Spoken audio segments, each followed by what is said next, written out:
Venice, the historical cost of human life mystery. COVID-19 in Venice, a reminder of the Black Death terror. Howdy everyone! With the world ready to get back to work, albeit with a careful mind to avoid the COVID-19 spread, there is a story I'd like to share. A story that has its roots in the past to help teach us about this virus that continues to spread today and has also turned into a threat to children. Are you ready to join me on this journey into the past? Follow me and don't forget to like, subscribe and share. Venice is a city that needs no introduction. It has always enchanted and excited those who visit.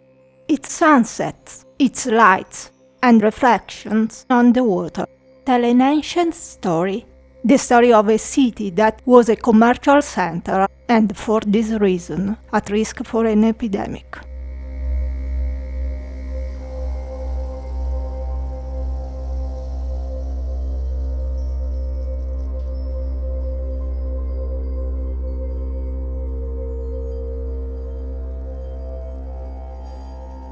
In the mid-14th century, Venice was struck by the bubonic plague, part of an outbreak known as the Black Death, that may have killed up to 25 million people, or one-third of the population of Europe.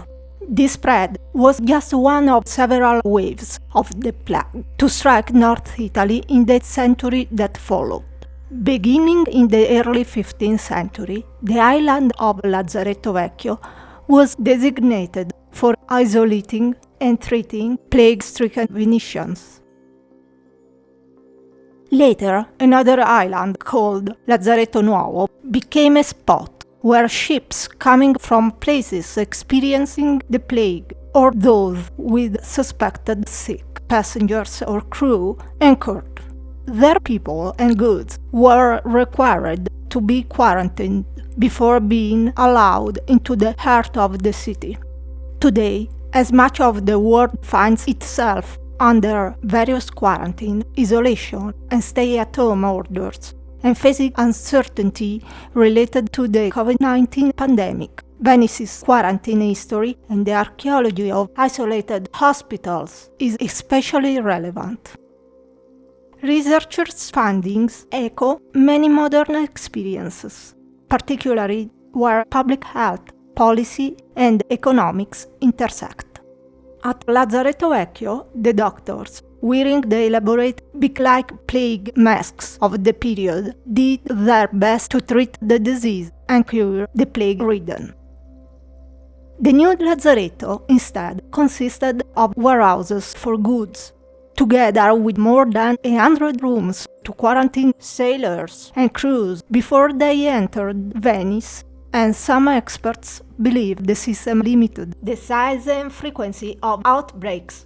Despite the city's vigilance, monitoring the population was difficult. The plague does not send to warn which ship it arrives on, wrote an 18th century Venetian health official. Officials could not check every caravan or smuggler, nor stop all weddings attended by potentially infected people. In addition, officials did not have deep medical or scientific knowledge of how the plague spread. They had no understanding, for example, of the time frame between exposure to the bacteria and the emergence of symptoms.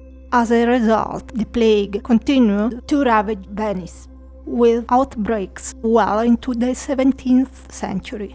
An especially large episode in 1630 killed approximately one-third of the population in Venice and Bologna. The graves on Lazzaretto Nuovo showed signs that they had been reopened multiple times to add bodies, layering them like lasagna.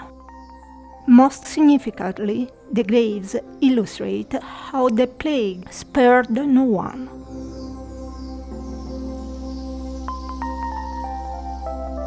A study of the bones offers clues to the victims' diets. Some remains come from people who consumed a lot of meat, certainly the wealthiest Venetians. Others who died had dined on middle-class fare, rich in fish and vegetables. Still others ate mainly grains typical among the poor. The history of Venice and its quarantine, even if imperfect and full of errors that unfortunately had repercussions causing an increase in victims, is a hard lesson that teaches us how isolation prevents the worst. Venice taught other Italian cities and the whole world the need, in times of plague, to maintain isolation and make it possible to contain the number of infected and dead.